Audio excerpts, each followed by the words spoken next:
I'm Dr. David Tuttle. I'm here to talk about electric vehicles and the grid. Let's talk about the motivations, the types of electric vehicles, adoption, EV charging infrastructure, and synergy with the grid. So why do we care about these electric vehicles or any alternative fuel vehicle? Emissions. You can have a zero emission vehicle with electric vehicles. The efficiency can be made even greater than the conventional vehicles we have today. Economic security, continuity of supply, diversity of fuel types, volatility of prices. So it's helpful to have alternative fuel sources besides the conventional ones we have today. There's so much supply. It's a global oil market. And even if we have our domestic supply, given it's a global market, if there's a disruption elsewhere in the world, it can affect us. And those regions sometimes are unstable. And we've had so many positives from our conventional gasoline and diesel vehicles. They're convenient. We're so used to them. They're inexpensive, reliable. We have such a wide variety of different models available. So those are some of the advantages with what we've had right now. So let's talk about that in the context of electric vehicles. So as far as efficiency, one of the things that happens today with an internal combustion engine that combusts the fuel is a lot of energy is wasted in terms of heat. So anywhere from 20 to 25% or so of the energy that you put into your gas tank actually in the end powers you to move forward down the road. The rest is wasted energy or rejected energy, usually in the form of heat losses. There have been phenomenal improvements in conventional vehicles over time in terms of the emissions and fuel economy and power and reliability. So when we look at just emissions, in the 1970s, before there were pollution controls on cars and advanced electronics and fuel injection, there were 148 smog alerts, for example, in the LA basin. Now there are none. That's a statement of the amount of progress that's made with conventional vehicles. Well, with alternative fuel vehicles like electric vehicles, you can take it even further and make them zero emission vehicles. And so that helps not only with the criteria pollutants like particulate matter or nitrous oxides, but also greenhouse gases, CO2, for example.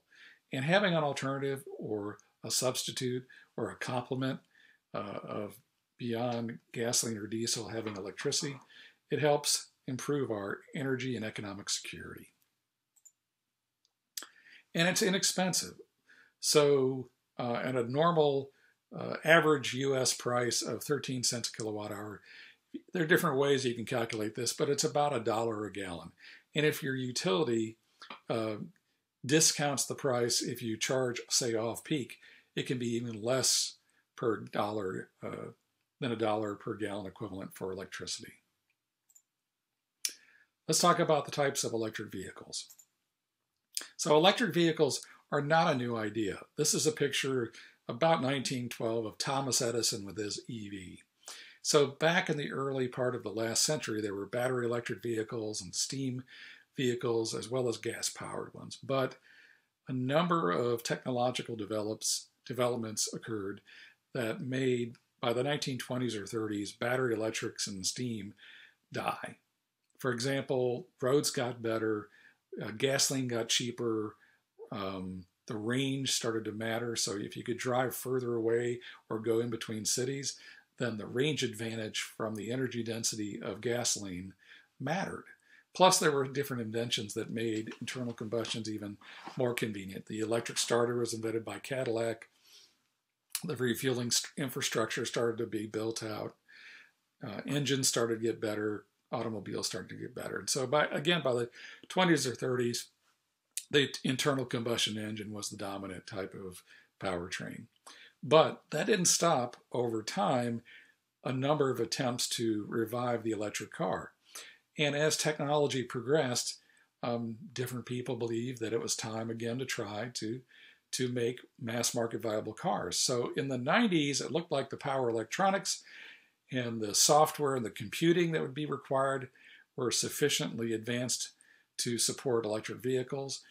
Batteries had advanced from lead acid to NiCad or nickel metal hydride, so they looked almost like it.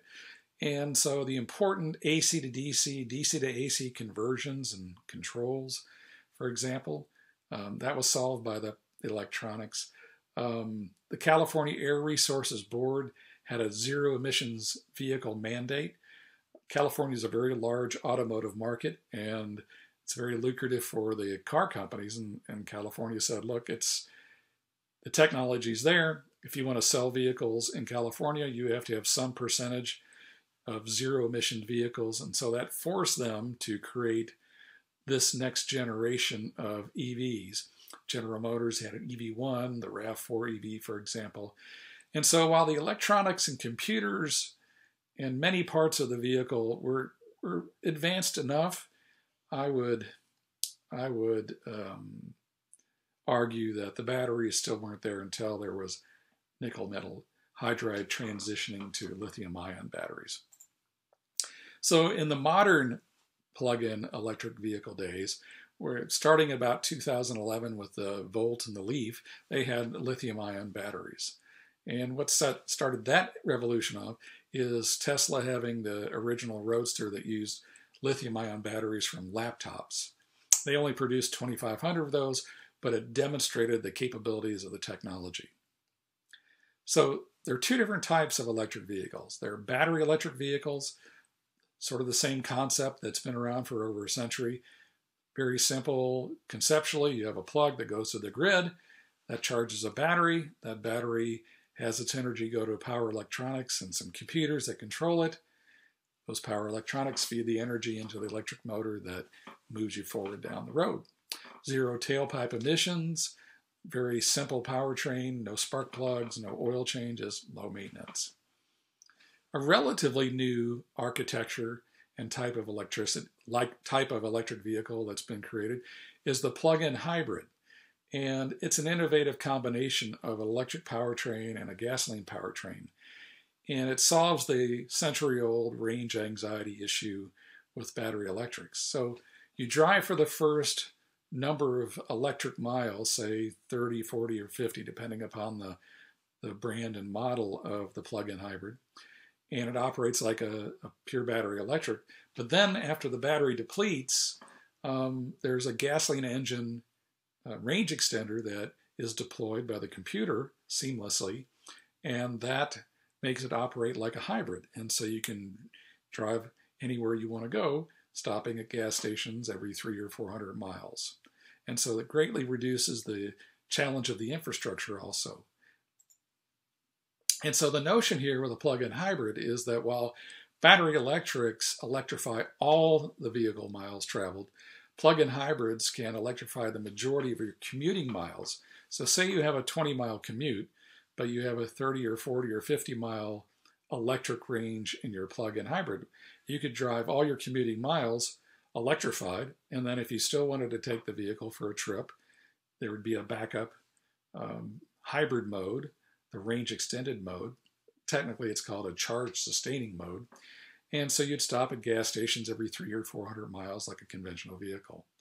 The disadvantage is it's more complex than a simple battery electric powertrain.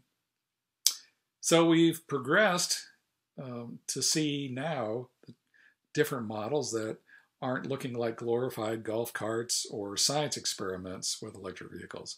There are more and more models that have compelling attributes, performance and styling and such not. Here's a Tesla Model 3, a Tesla Model S, a Nissan Leaf, second generation. This is a Jaguar I-Pace, a Volvo Polestar 1, or the Porsche Taycan. Some more that are coming up in a few years. The Rivian electric pickup truck. This is the second generation Roadster, super high performance from Tesla. Tesla Cybertruck, the Workhorse W15 pickup truck that also has this EPTO, electric power takeoff that can power tools. BMW i4, Hummer electric pickup, Tesla Semi, Volkswagen ID bus. So while it's clear that there are emissions and energy security benefits of having a domestically sourced alternative fuel vehicle, Right now, with a limited number of models and a little bit of a price premium in the mid-range segment, the market share for the new car sales in the US for electric vehicles are, say, 3%. What's going to make the adoption increase more substantially and quickly are having these direct benefits to the vehicle buyer beyond these social benefits. How many passengers can I tow?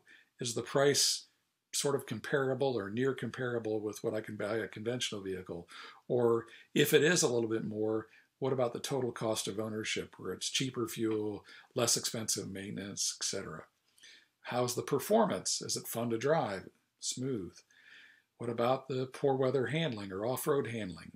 Maintenance, service, over-the-air updates? Where can I refuel it? The location matters. If I'm not going to buy a vehicle if I can't refuel it and I'm going to get stuck, well, I could appreciate the convenience of home charging. Are there new functions? Vehicle to home, that electric power takeoff that I mentioned. Pet mode is where an electric vehicle, since its air conditioning system is powered off the same high voltage traction battery, when you park it and it's, say, 110 degrees outside, you can put on this pet mode that keeps the interior at 72 degrees instead of having in a conventional vehicle the engine running while you leave the vehicle. You just push a button and the interior stays at 72 degrees while you lock the car. So when we see more and more of these attributes that deliver benefits beyond social benefits for these vehicle buyers, that's when we're going to see more and more adoption. And so those of you who follow diffusion of innovation, this is something that you've seen and known. This is called the S-curve, and this is a cumulative adoption curve. And there are different stages. So early innovators, early adopters, early majority, late majority, laggards. This is the framework that Everett Rogers created years ago. We're still in the innovators and early adopter stages of electric vehicles. What's the rate at which this diffusion of innovation will occur? How fast will electric vehicles be adopted? Well, I think this is a great framework from Wilkie to look at here. What's the relative advantage? How much better is it? What's the complexity? Is this something strange, or can I just get into it and drive it like a car? How compatible is it with the way I live, where I live, how do I charge it, my existing attitudes and understandings?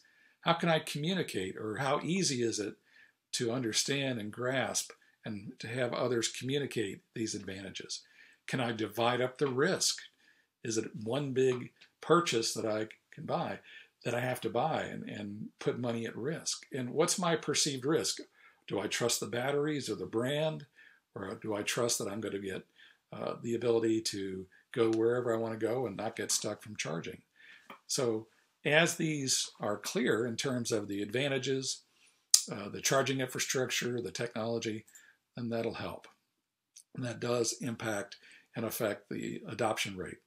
So what are the advantages that electric vehicles have over other alternative fuel vehicles like natural gas or hydrogen or methanol or ethanol? Well, main thing is the electric grid is pervasive. It's hard to find a building that you want to be in that doesn't have electricity.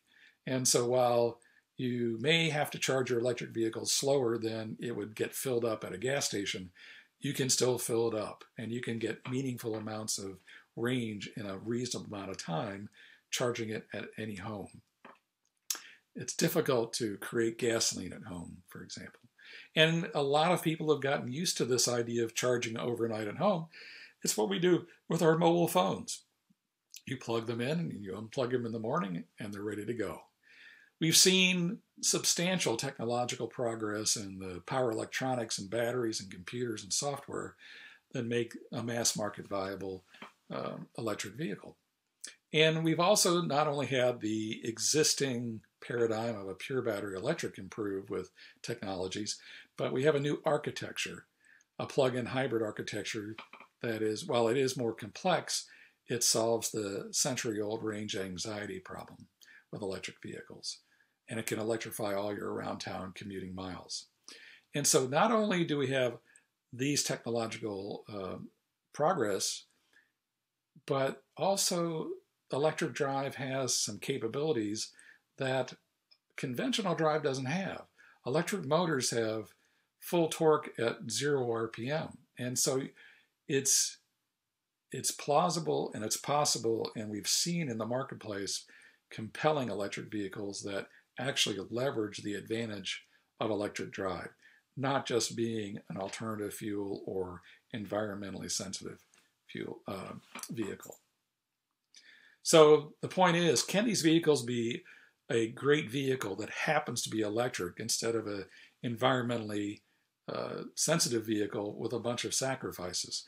And the answer is clearly yes. We've seen how they can have superior performance, quietness, function, safety, lower maintenance. And then once you accept and see the examples where that's the case, the next issue is, what about refueling? I'm not going to buy a vehicle where I'm going to get stuck. I want to see as pervasive of a fueling infrastructure, or at least for me around town, the more convenient refueling than a conventional vehicle has. How can refueling or recharging be a non-issue? And there is already this paradigm that is well understood, and that is simply that you charge from home.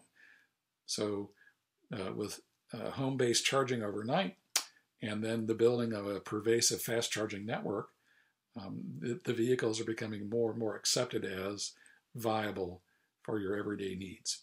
And as far as compelling, the Tesla Model S was created, first entered the market in 2012. It's gotten upgraded over time, software improvements. It's improved down to be one of the quickest production sedans offered of any type, 0 to 60 in 2.4 exhilarating seconds. And now we're seeing more and more competition from other automakers. One that's more recent is the Porsche Taycan, with also compelling performance and styling.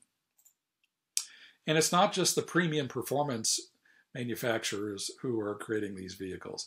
Now the mainstream vehicle manufacturers are creating vehicles that are exhilarating and leverage the fundamental advantages of electric drive. So later in 2021, Ford will offer the Mustang Mach-E performance four-door crossover utility. And so this is a four-door sedan hatchback crossover utility that can have 5 people. It's very practical, one of the most practical model types offered today, one of the most popular ones, crossovers. And the GT version of that has 0 to 60 in 3.5 seconds. And I'll put that in context in the next slide. Not only that, there are announcements of a Hummer electric pickup, as well as a Ford electric F-150. If you go search on YouTube, you'll find the video of Ford demonstrating the capabilities of their prototype Ford F-150 EV by towing with that prototype 1.25 million pounds in that train. So I'm an auto enthusiast, and so I save these old magazines, and I wanted to go compare that Mustang Mach-E to what were the best cars in the past. So I found one from about 25 years ago. And in 1994, the fastest accelerating vehicle was a Ferrari F40, 0 to 60 in 3.8 seconds. That Mach-E GT is 0 to 60 in 3.5 seconds. And that Ferrari in 1994 dollars, its base price was $415,000. Not exactly something you can go down the street to the dealer and buy. So a 4-door, 5-passenger crossover will have superior performance compared to a $415,000 Ferrari F40 of a quarter century ago. That's how capable electric drive is. Also simplicity. So this is a wonderful Quattro Audi, sophisticated twin turbo engine, transfer cases, transmissions, and such not. So it's Quattro, meaning all-wheel drive. If you look at the thousands of components that are required to make this engine and then connect it to its powertrain, it's eye-opening to see the simplicity of this all-wheel drive Tesla that's slightly bigger. It's simply an electric motor in the back, electric motor in the front, some shafts, thousands fewer parts. The wheels can be, the electronic control system can modify the rotation and the directions of the tires for torque vectoring much more quickly because there's less spinning mass, fewer parts to build, fewer parts to maintain, fewer parts to break down in the future. So batteries are one of the key components of these electric vehicles. When I bought my first EV about a decade ago, the batteries for that electric vehicle were about $1,000 per kilowatt hour. They've progressed faster than most of us, including me, had expected, and now they're under $200. And the trajectory looks like it's still going to continue, maybe not at this pace that we've seen in the last decade, but once they get under about $100 per kilowatt hour, we're going to approach cost parity for the different powertrains of the conventional vehicle. So my estimate is about 5+% per year improvement compounded. And there's competition from numerous firms, and they have different formulations. All lithium-ion batteries are not the same. They're different chemical compositions, so there's competition. And there are going to be improvements not only in the batteries, but in the vehicles that make the existing batteries even more efficient in terms of their range.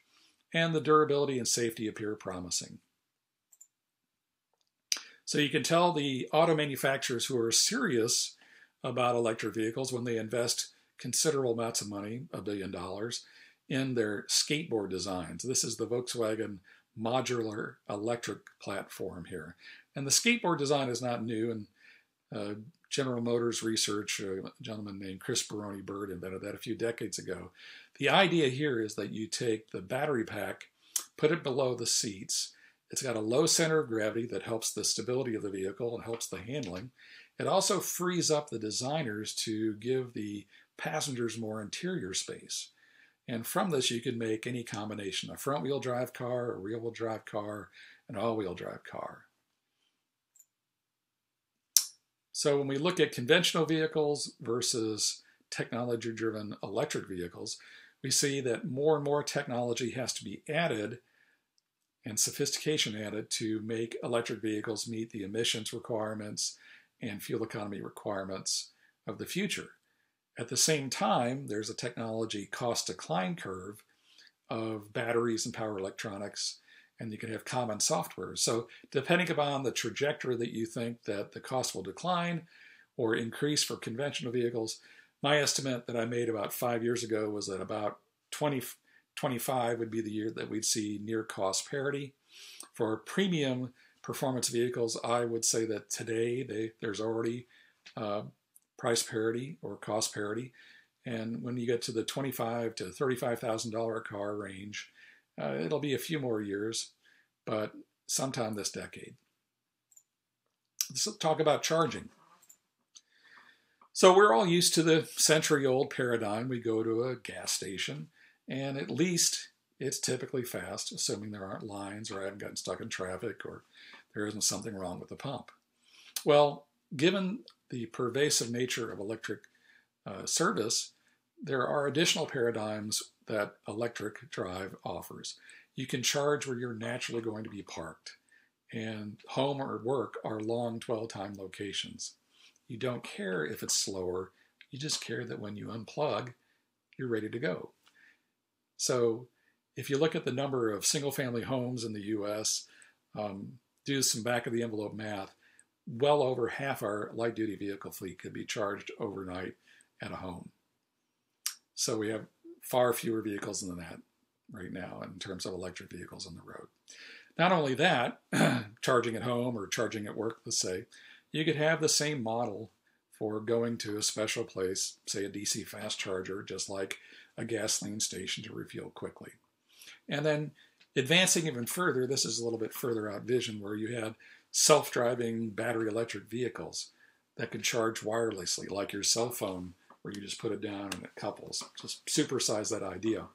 So say the vehicle drops you off after a day at work, it makes a reservation for a charge spot, and then it pulls into that, aligns over the wireless charging spot, vacates that spot once it's done charging, waits for you so that at 7 o'clock in the morning, it comes and picks you up fully charged to take you to work.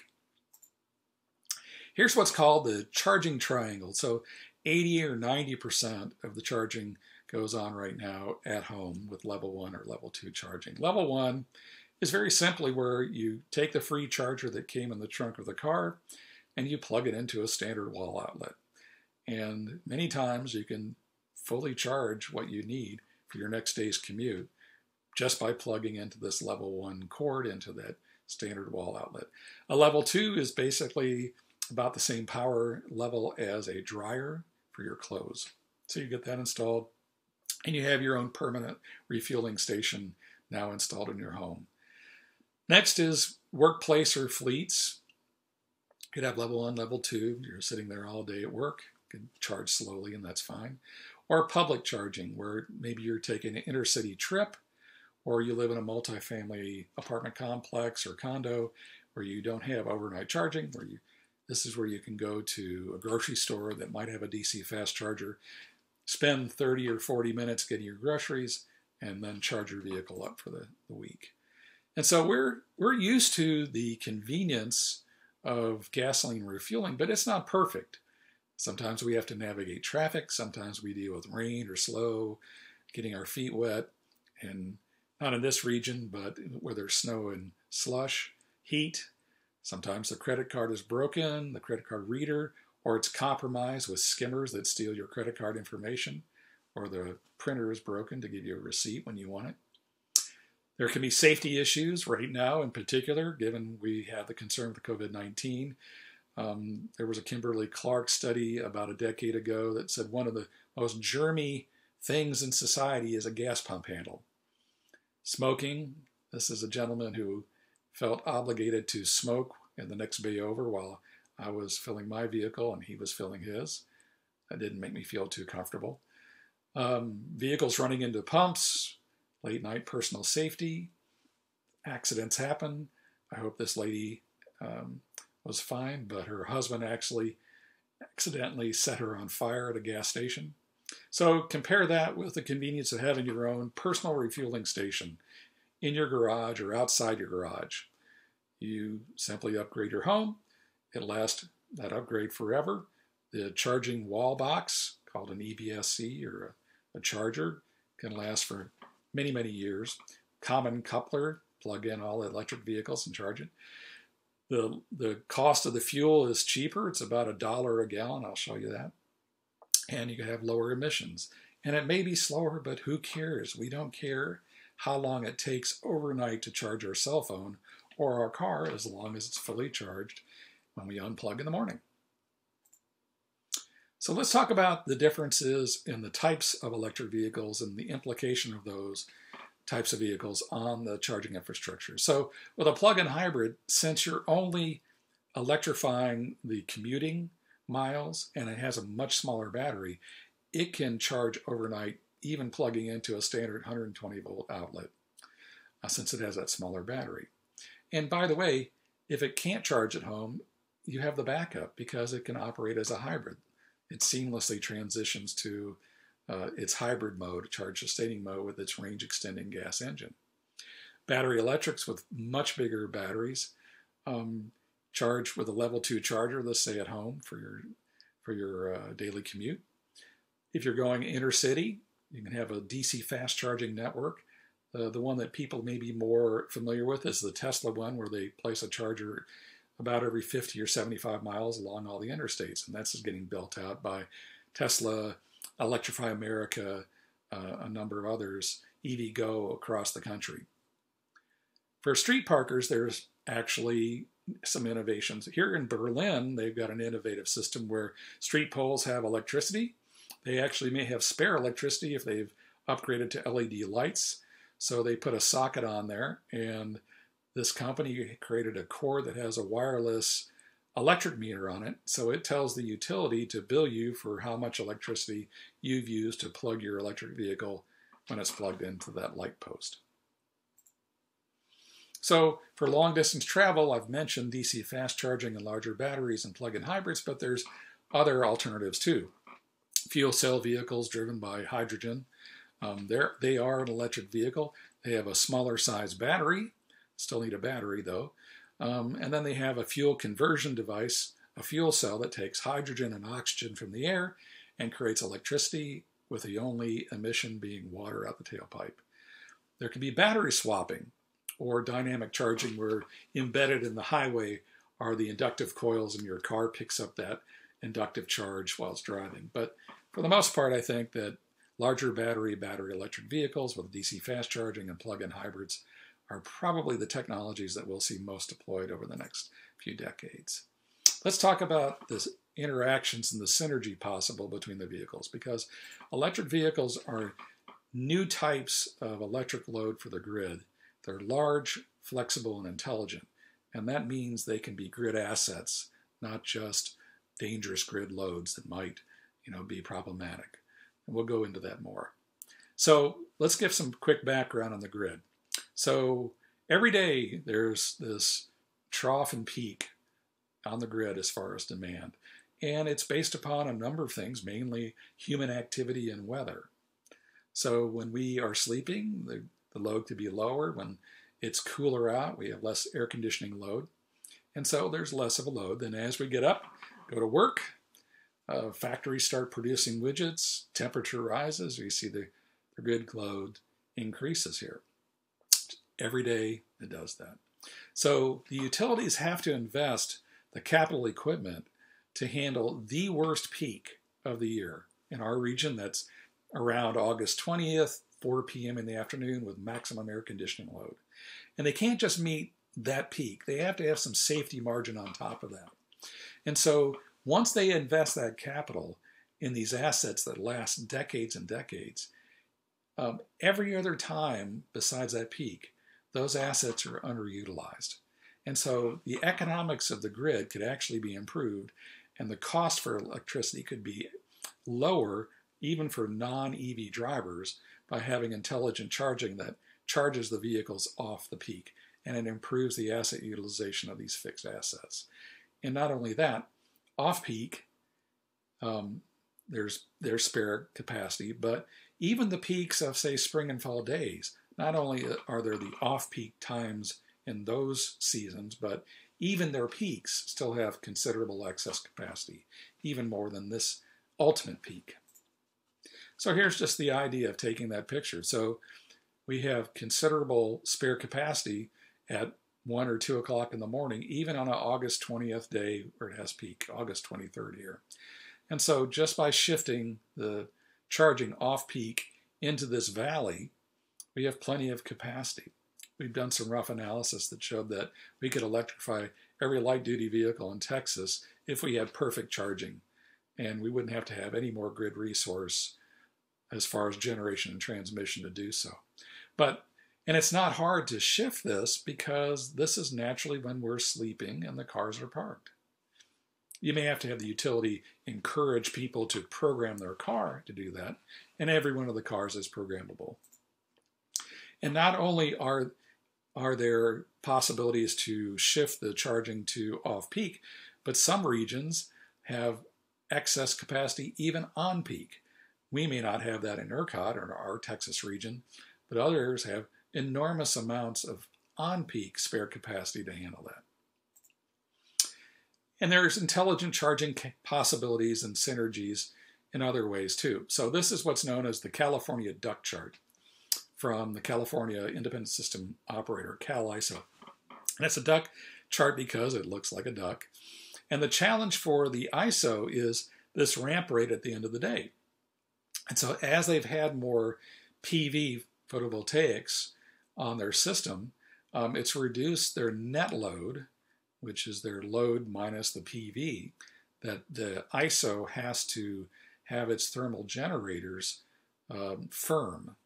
And so at the end of the day, when the sun goes down and the generation from PV declines, that's about the same time as when people are getting home, turning on their air conditioners, their stoves, and the load increases. So an advantage with intelligent EV charging could be that you have workplace charging, and you intelligently charge your vehicles during the day here, and that could reduce this ramp rate that is a challenge to the grid operators from integrating so much renewables.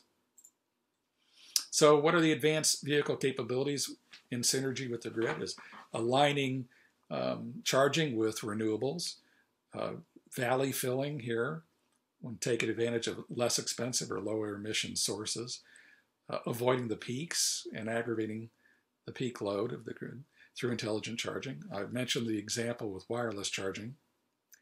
There are also these new capabilities for resiliency. So vehicle to home, that could be a microgrid application. So in some parts of the country, say California, they're having this PSPS, public service power shutoffs, to avoid fires from transmission lines or distribution lines hitting trees and starting fires. You could have a system that makes your vehicle into a storage node combined to your rooftop PV, and it could be a microgrid that serves your home and keeps the power for your home when the grid fails. So another type of capability could be, not only do you avoid aggravating the peak, but say you pull power out of the vehicle, you could actually peak shave here, as well as further increase the amount of charging that you do to valley fill here. Emissions. So this is an interesting tool from Daimler, the parent company of Mercedes-Benz. And so it gives miles per gallon equivalent, that's an efficiency metric, and grams CO2 per mile, which is an emissions metric. And so you'd expect that solar power, creating electricity going into an electric vehicle, it would have zero emissions and it would have very high efficiency. So that's nearly 200 miles per gallon equivalent. Wind is zero emissions, let's say, and slightly less efficient.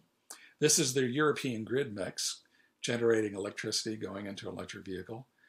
Some emissions and still higher than a conventional vehicle. But it's interesting to compare coal and a conventional vehicle. This is an advanced non-hybrid direct injected vehicle. So when you compare a coal-powered electric vehicle generating electricity going into an EV, it has 71 miles per gallon equivalent. Compare that with 45, which is still quite impressive for a non-hybrid car. So it has higher miles per gallon equivalent efficiency. And look at the emissions, where it has 179 grams per CO2 per mile. So lower emissions than a conventional vehicle also. So higher efficiency and lower emissions even from a coal-powered car from this analysis. Looking a little bit broader than just the well to wheels is what's called a life cycle analysis, or cradle to grave.